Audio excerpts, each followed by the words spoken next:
Again with you for another Church Tech Hangout on Air. Today we're going to be talking about live stream basics. So a lot of you techs out there are getting asked about doing live streaming for your church, and you don't know where to start.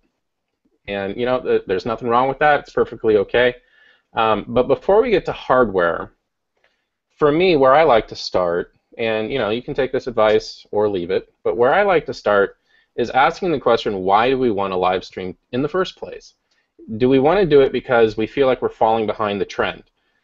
Do we want to do it because we're trying to reach a specific audience? Do we want to do it so that our members, when they're traveling, have the ability to watch our service and maintain that connection? I would say that if you're trying to live stream in order to keep up with everybody else, that's not a valid reason to do it. And it's going to be very difficult for you, or, well, assuming that you're the tech leader, or you know, maybe you're the only tech, it's going to be very difficult for tech to connect what they're doing to some valid purpose that's going to give their life meaning and their service meaning. So with that question out of the way, what we're going to be talking about from here on out is pretty much, what do we need? What do I need in order to get up online? And so with that, I'm going to welcome my normal standard compatriots here, Paul Allen Clifford and Charles Smith. And Paul, I'm going to throw you the question first. Give me kind of a 10,000-foot view of what do I need if I have nothing. Okay, I have a soundboard and that's it. What do I need hardware-wise in order to have a signal ready to send out? Okay, so not including the internet connection? Well, everything up to that connection. Okay. Well, you need a camera that has the ability to connect to the next thing that you need, which is an encoding device. That might be hardware, might be software in a computer. If it's in a computer, depending on the camera, you might need a capture device. And then you're going to need, well, if it's a hardware encoder, you won't need additional software, but if it's a computer, you will need additional software. That might be free software, or it might be more expensive software, and it all depends on your needs and what you're planning on doing. But it is theoretically possible to live stream with a modern laptop that has a built-in webcam, and you're done. I would say that's probably not enough for most churches, but for certain circumstances, you might be able to get away with it. Just, I wouldn't think, you know, oh, we'll throw that in the back of our 10,000-seat arena and think that that's going to do the job. I'm exaggerating, but you see the point. Yeah, absolutely, absolutely. There's nothing worse in my mind than poor quality tech, when there's really no valid excuse for poor quality tech. And I'm from the school of thought that if you're going to do something, do it right.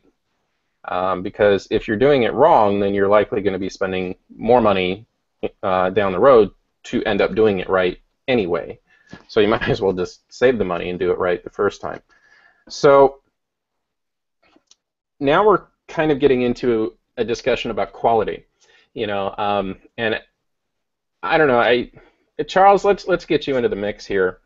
And if you were out there browsing around for a church service to watch online, would a live stream from a webcam really hold your interest, do you think?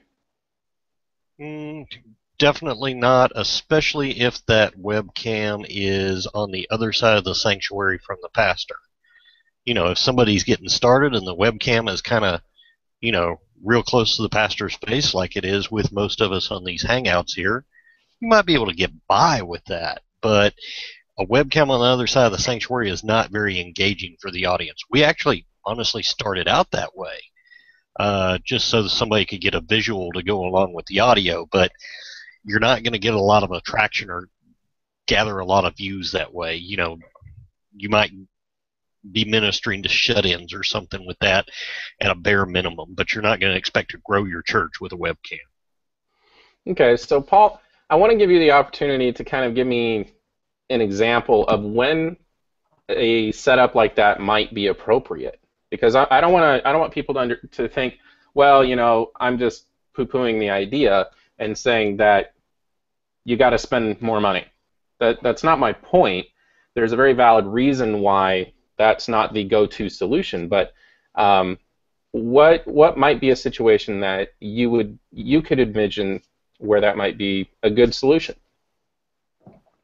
Well, if you don't know if live streaming is right for your congregation and you don't want to spend hundreds or thousands or even tens of thousands of dollars only to find out, yeah, we tried it one week and as it turns out, everyone but you thinks it's of the devil.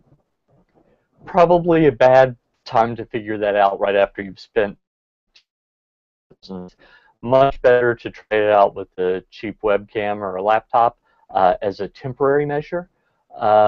Another situation is if you're not live streaming the service, but let's say the pastor wants to every Monday give a weekly reading that the following weekend service is going to be from and wants to give some thoughts on that, webcam's perfect.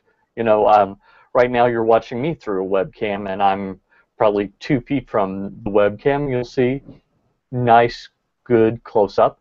Now, this is just a standard webcam. It's 1080p, and you might think, well, that's totally what we'd use. The problem is webcams are meant to be close, so they've got wide-angle lenses. So you put this same camera in the very back of your sanctuary, and you're going to run into the problem of an itty-bitty pastor. Now you can get around that by bringing the webcam much closer.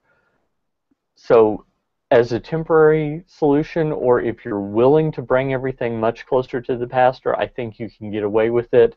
But I wouldn't say, yeah, we've just spent $50. I think we're good for the next 20 years. That's not a good way of thinking when it comes to this technology.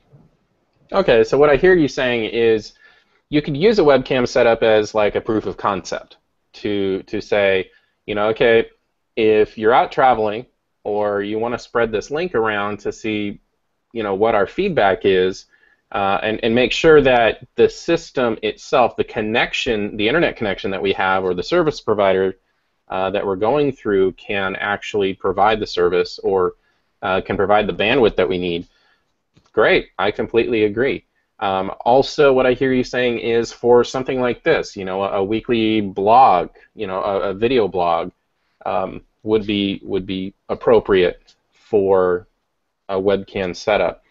So let's take it one step above that. You mentioned a video camera, a cable connecting that to an encoder, either hardware or software that's running on a computer, and an internet connection. And I want to go beyond the internet connection now, because there is another piece that is involved in that, and Charles actually has created a wonderful document listing out kind of the pros and cons of different streaming providers. And so let's talk about streaming providers. You know, first, what is it? And second, what are some maybe some pros and cons that we need to be on the lookout for that will be good or bad? Charles? Yeah, sorry about that. So just things to look out on streaming providers is, one is, you know, how should I say grounded are they? How long have they been around? There's a lot of streaming companies that are coming out now. They're kind of becoming a dime a dozen. and you really don't want to go with the new kid on the block. You want to get somebody that's been there a while. Another thing to possibly consider, depending on your focus, if it is truly a religious focus for your broadcasting, you might want to look towards a religiously structured streaming provider. There's several of those out there. There's also very big commercial ones, and actually that's the one we're going with right now, and have had pretty good luck with it.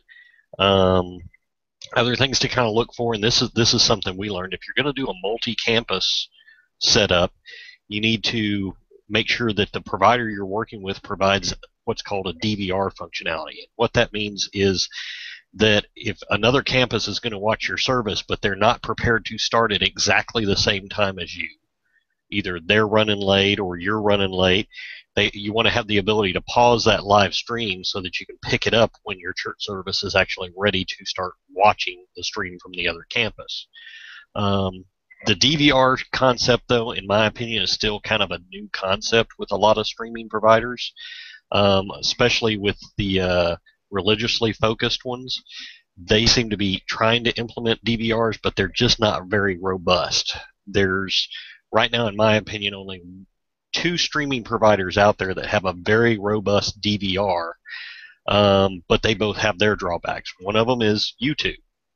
YouTube has the DVR functionality, but it has some gotchas as far as copyrights that maybe Paul might speak on later. The other one that has a DVR functionality is Livestream, but the catch to Livestream is they do not allow you to embed a player on your page without paying for a very expensive account. And basically what I mean by embedded player, for those that don't know about embedded players, is basically you give somebody your website address that's never going to change, and you put the player for your live stream on your web page. That's what embedding is. That way, if you ever decide to change providers, the web address that you give to your viewers will stay the same. They'll always come to your website, and you can behind the scenes switch out the streaming provider as needed if you find out you don't like the one you first picked. And like I said, that's the gotcha with Livestream, is you can't embed the player on your web page, but they do allow you to embed like a button on your web page, which, push come to shove, I could live with. Others out there may not be able to live with, but just different ways of doing things there. Another thing to watch out for streaming providers. A lot of them out there charge you a monthly cost, plus they give you a bandwidth allotment. Try to go with one that does not have a bandwidth limit, or the bandwidth limit is very high, because if you're not careful and you either broadcast a lot or get really popular and get a lot of viewers, you could end up with overage fees, just like you've probably encountered overage fees on the data plan on your cell phone. Same thing can happen with live streaming, so you got to be very careful on that when picking streaming providers.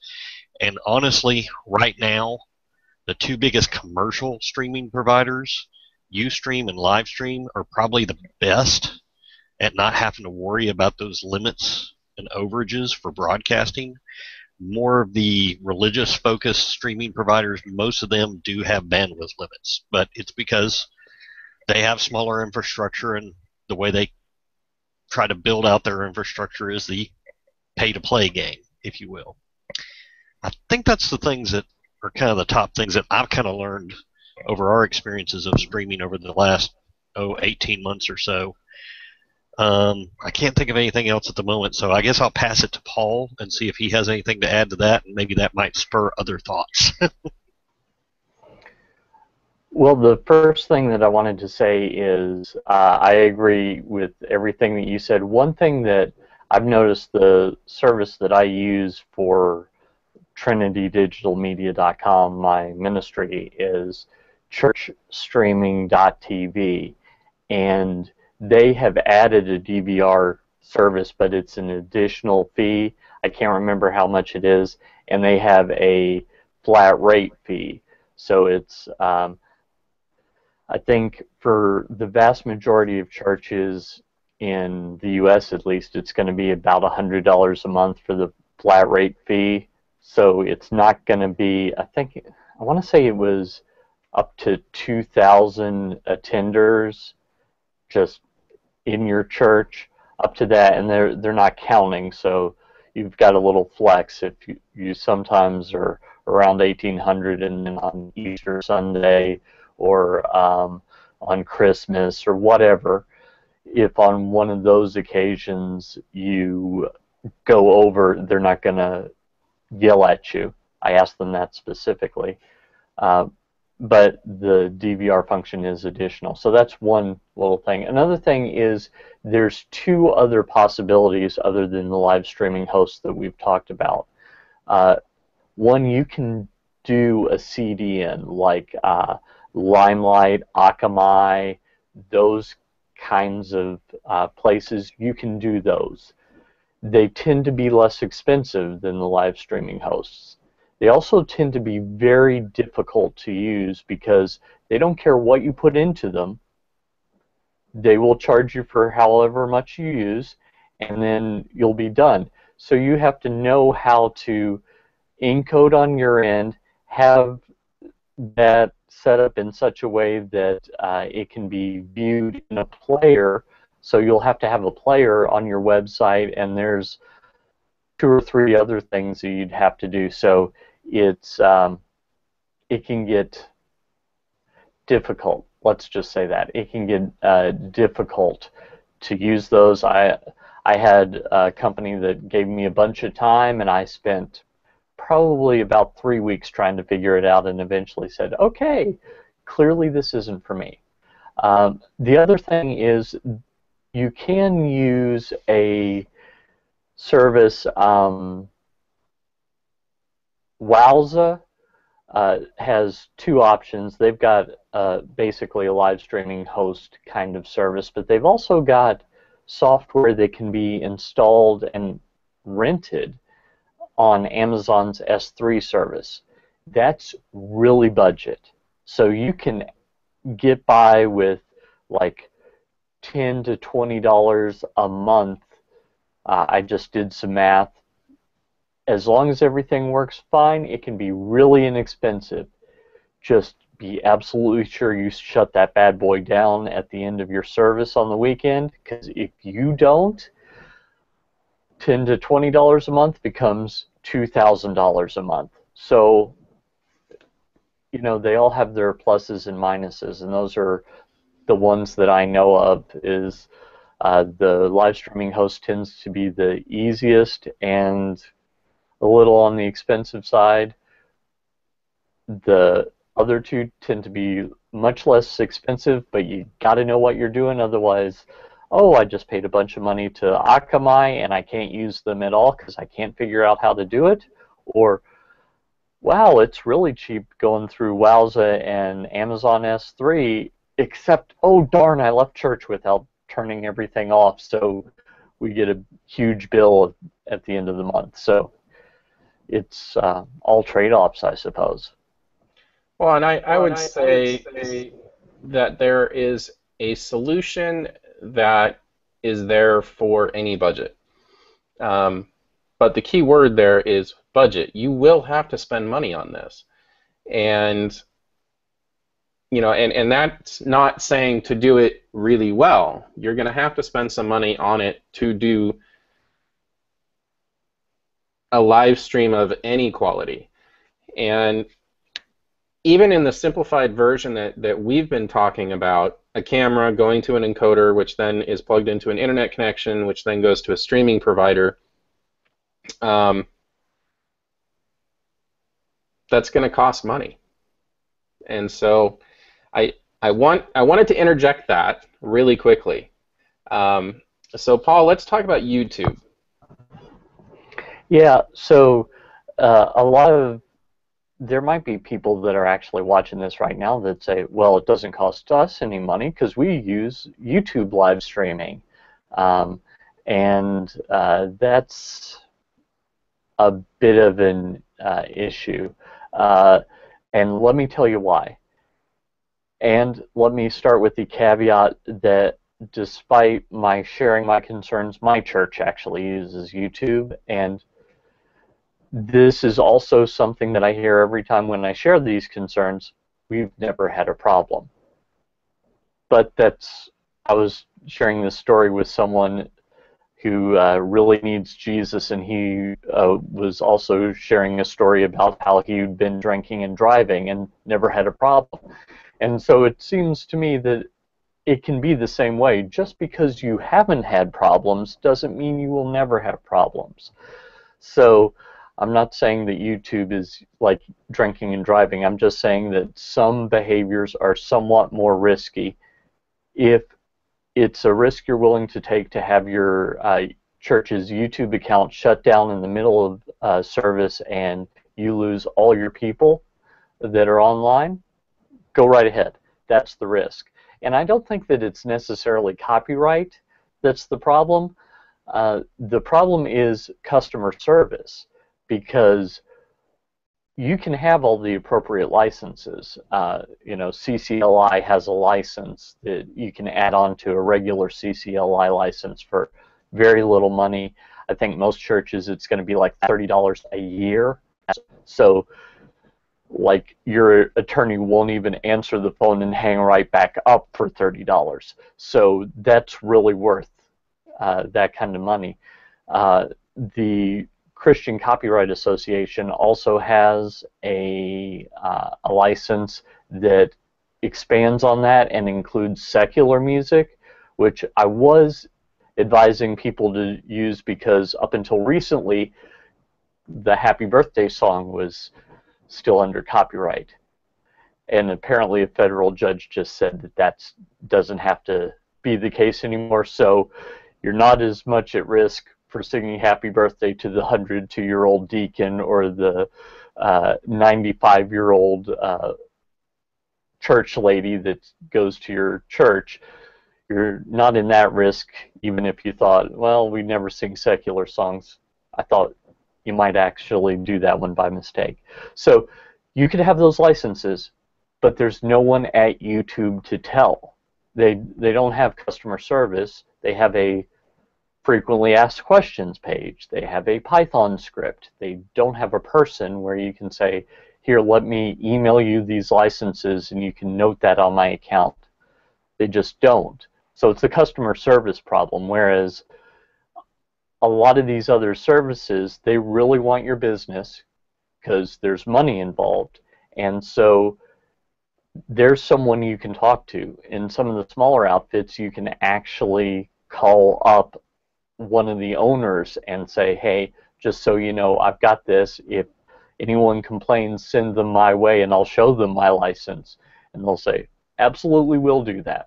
So that's a bit of an issue. And I do want to say, every time I bring up the YouTube streaming issues, like I said, someone will say, I've never had this problem, but I also tend to hear from a new church that has had the problem. So the very last time I brought it up in a public forum, turns out a church down the road from me had that problem. So now I know 3 different churches, 1 in Canada, 2 in the US, that were just pulled during the middle of service, and they lost everyone that only knew to go to their YouTube channel. So if they had it embedded, they're okay, but if they didn't, they're not okay. So that's why I'm at least cautionary. I'm cautious about YouTube, even though I love them and upload 4 videos a week to them. Generally, they're great. In this case, not There's so room much. for improvement. Mm-hmm. Absolutely. Absolutely. Well, and while we're talking about that, I think it would not be good of us to gloss over this issue of copyright. And for those of you that have been watching this for a while, you know that we take copyright very seriously, and we strongly encourage all of you. Anybody involved in church needs to take copyright very seriously, because there seems to be this mentality that just because we're a church means that we can do whatever we want. They're not going to prosecute us, and Well, the stats and reality and the facts are they will and they do. It's really just a matter of, are you going to get caught? Now, if you're willing to run the risk of up to 5 years in prison and up to, what is it? Is it $250,000 per infringement? I don't know. I don't remember what the FBI warning just remember thinking it's not worth it. Yeah, exactly. So unless you have that kind of cash laying around, I can think of better uses for that than as insurance against getting caught. And so you've $250,000 per infringement, which is the sole territory of, I believe it's the FBI and whatever governing body makes those determinations, or maybe $1,000 a year for a license. You do the math. But I did want to mention it, and I want to open it up to you guys to bring your comments, bring your thoughts, warnings, experiences. What is it specifically about copyright that we need to be worried about?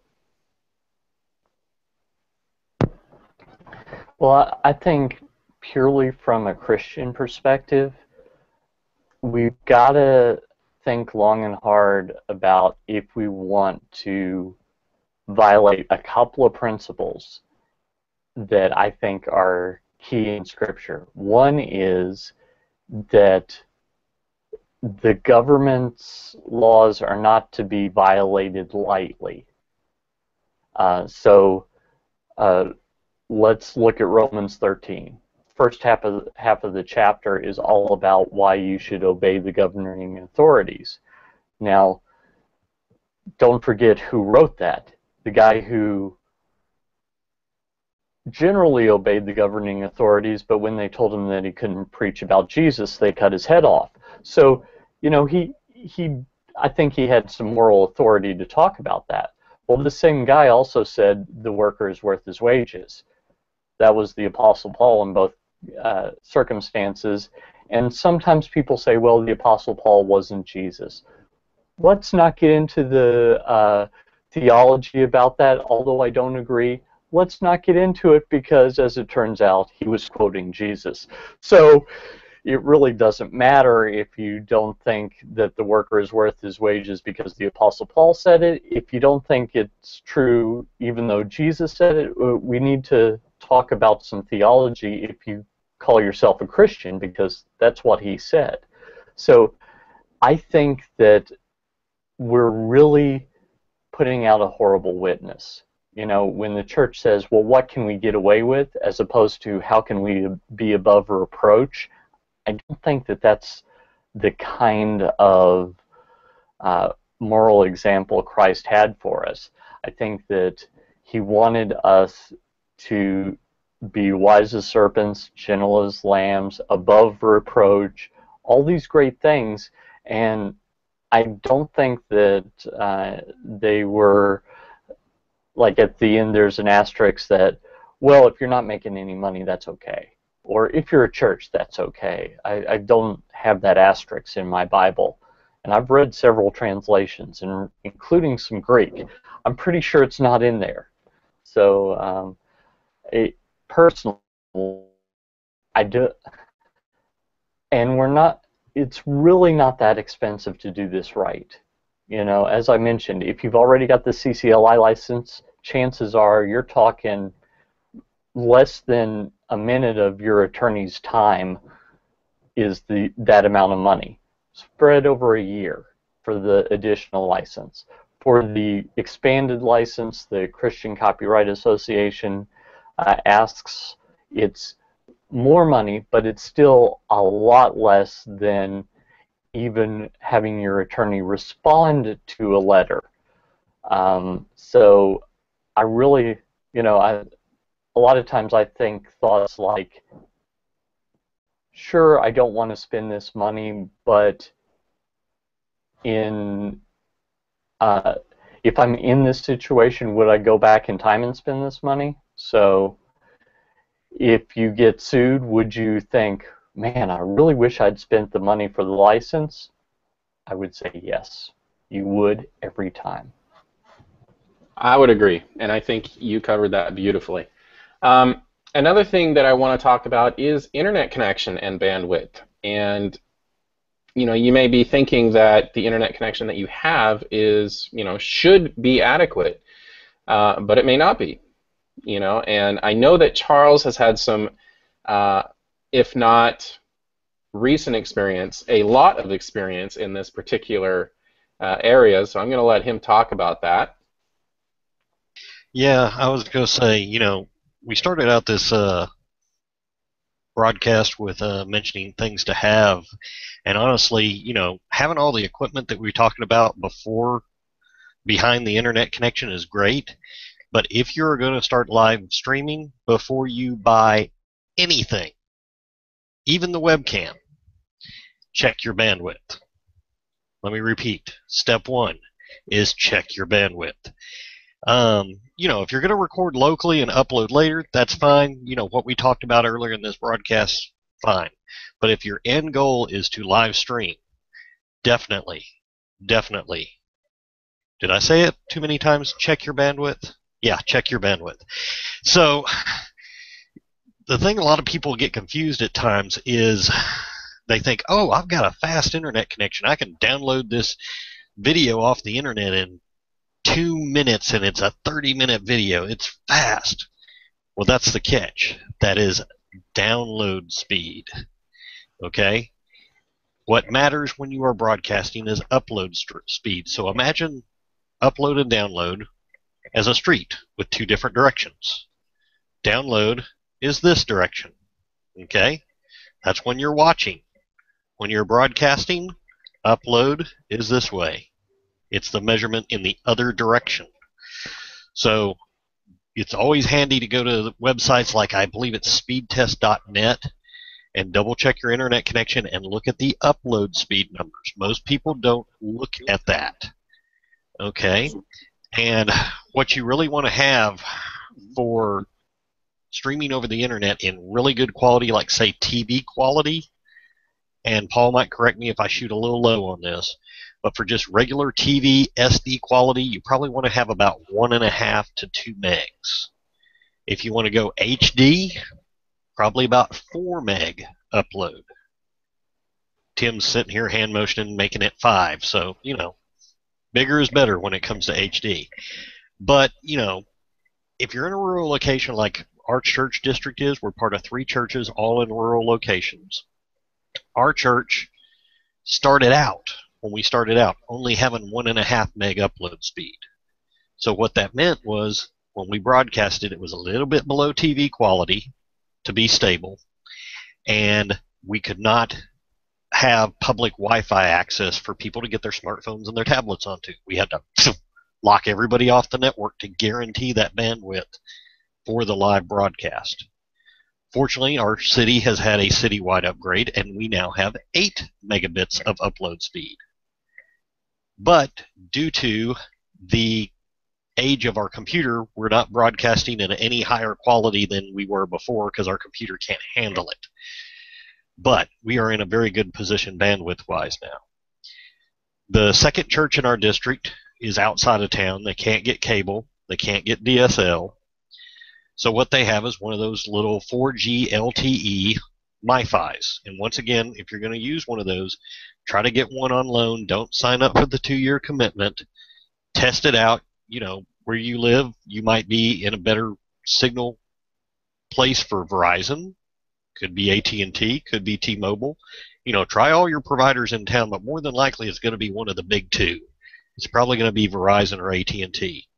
And the 4G LTE MiFi that we've used, speed test results on it kick back at about maybe between 2 to 10 megabits upload speed, depending on the time of day and who's on and that sort of thing, because wireless things are very picky about traffic, how much traffic's going on. But MiFis are a good option. Cellular connectivity is a good option. Now, the third church in our district, unfortunately, is the most rural. It's a metal building, so when you go inside of it, cell phone connectivity is non-existent, which there's solutions around that, but even outside the building, bad cell phone connectivity. But they have what's called one of these wireless internet providers. And what it is there's a radio tower about 10 miles away. You put up like a, say, 30-foot pole on the side of your building with an antenna on it, and you point it at this tower that's down the road. And that's how they get their internet service. But it's a hometown internet provider. And that's something you got to watch out for if you can only get what's called a hometown internet provider. They're not a nationally recognized brand. Hometown internet providers, and I'm going to go in my Wayback Machine here. Remember the days of dial-up, and you got dial-up service through a local homegrown internet provider. Well, wireless internet access, high-speed access, is still kind of plagued with the same problems that dial-up providers had in the past, and that is these hometown providers don't have enough upload speed from them back to, in essence, the cloud or the internet. So if they have 200 subscribers in their town, but their upload speed is only 8 megabits, guess what portion of 8 megabits you get being the 200th customer? Not very much. And you may not even feel that pain until a high load time. So like, case in point, this church we had, when they broadcast on the weekends for the church service, fine, no problem. They tried to have a revival series during the week that was during prime time in the evening, 5 to 8 p.m. Their internet upload speed was horrible, and it was because their internet provider could not supply them with enough capacity. So, long story short, but back to my first point, step number 1, check your bandwidth. Absolutely. So, just to kind of start the process of a summary, on the one hand, we're not saying that you need to go out and spend tens of thousands of dollars on video equipment in order to get a successful live stream up and operating. But on the other side, we're not saying that you shouldn't spend anything, because quality is going to follow, to a certain extent, the amount of money that you put into it. And I think that if it comes down to it, as we all struggle with budget, and you say, okay, well, we've only got $2,000 to throw at this thing. I'm not going to tell you where you should invest your money, because I think that should be done on a case-by-case basis. But I can tell you that, well, let's just use $5,000 and $15,000 as budget comparisons. I can tell you that a $5,000 system that invests in lower quality camera equipment, but they also invest in properly lighting their stage, versus a $15,000 system that's all high-end equipment, but their lighting is terrible, the $5,000 system is going to have a much, much better image. So it's not all about how much you spend, it's what you spend it on. So, I'm a big proponent of a phased upgrade, because it spreads out the hurt of how much you need to spend. And, if you want to start live streaming and you want to do it well, then I would say start with your lighting, because lighting is only going to enhance the service.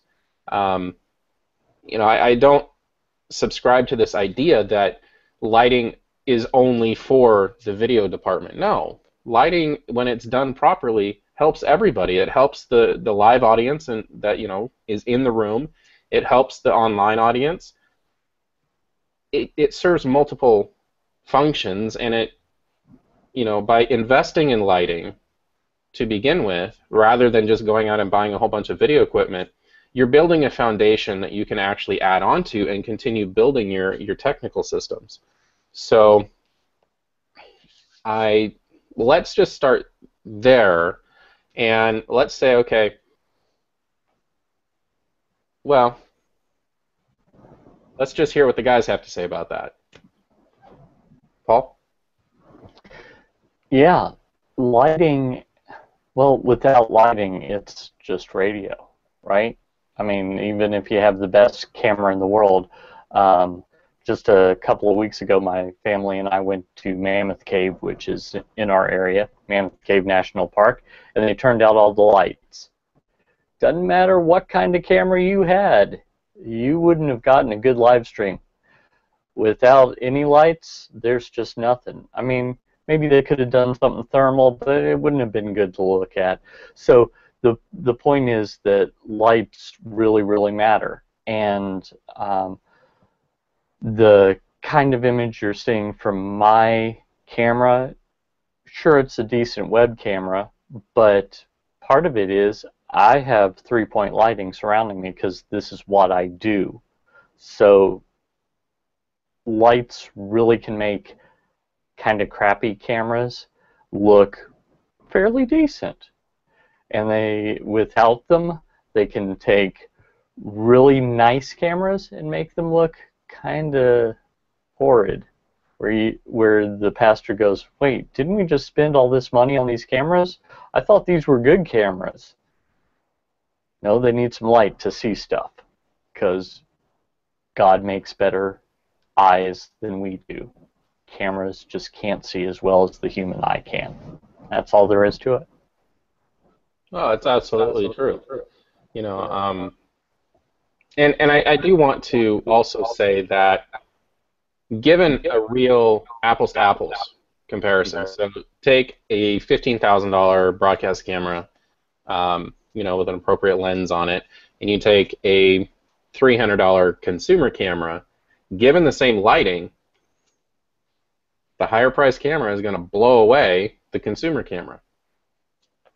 Now, once you take that camera image and you compress it and encode it and put it out to the far end on your computer screen as a live stream, the differences for a trained eye are going to be somewhat apparent, but to the untrained eye, that's up for debate. You know, now I'm not condoning going out and spending as little money as possible. If you have the budget, definitely invest in acquiring the highest quality image that you can afford. Because if you have the higher quality image you have out here, the higher quality image you're going to have out on the far end. And that goes into lighting and camera equipment. However, I'm also not condoning the idea that you have to break the bank in order to get a decent quality image out on the far end. But you do need to do your research, and you need to understand all of the steps that are involved in getting that image from your sanctuary out to that computer screen, and doing it in a way that is going to be quality enough that somebody will actually sit through it.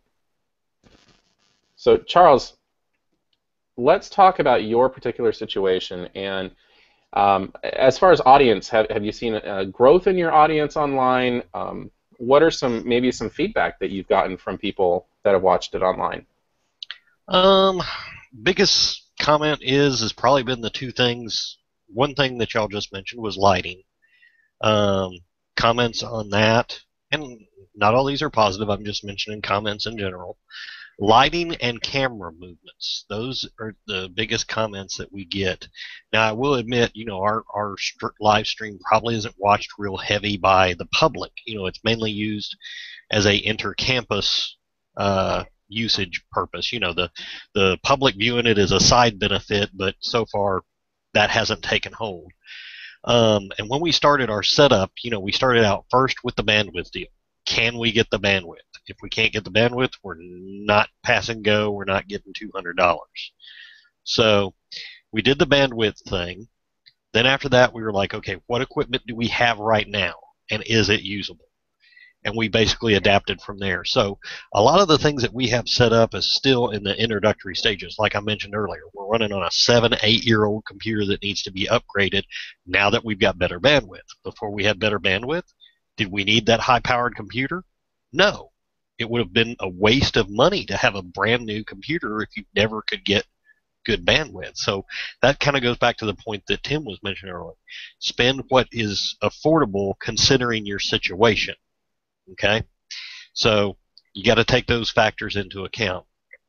So we tested the bandwidth, we looked at the equipment we had, and then basically ran with it. And in that case, none of us dealt with lighting.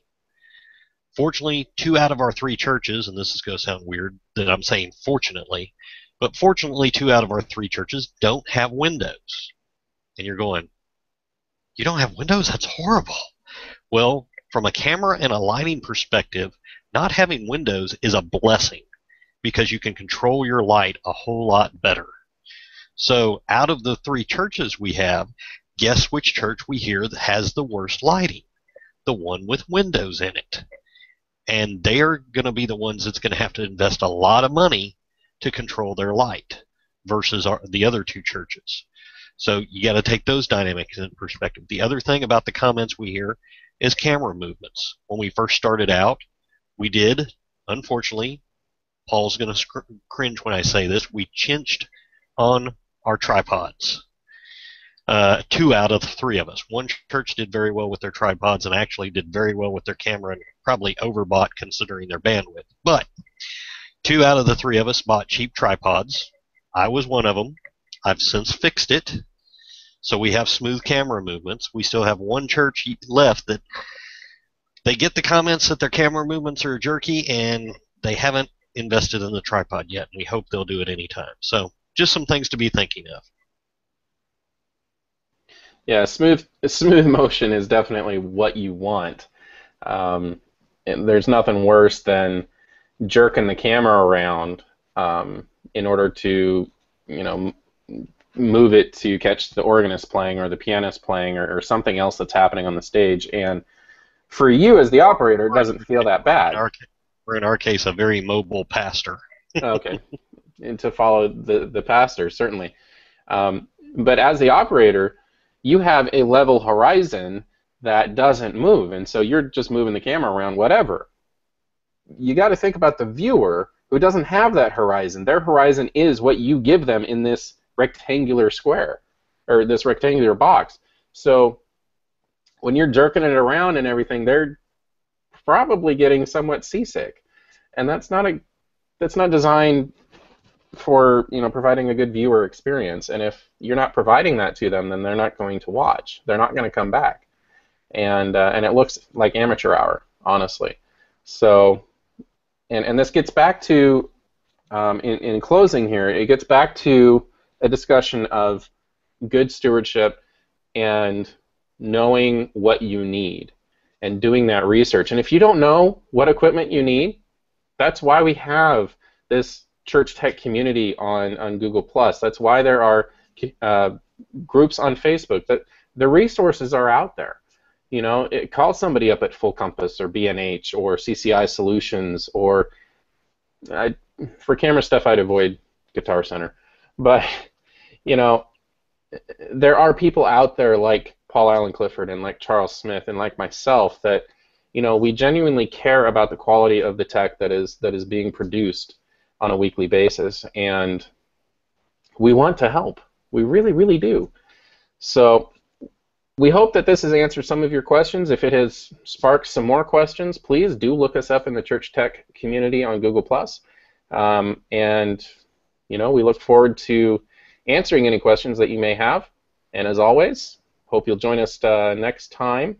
Should be next Thursday for the live stream. And we will see you next time. Thanks for watching.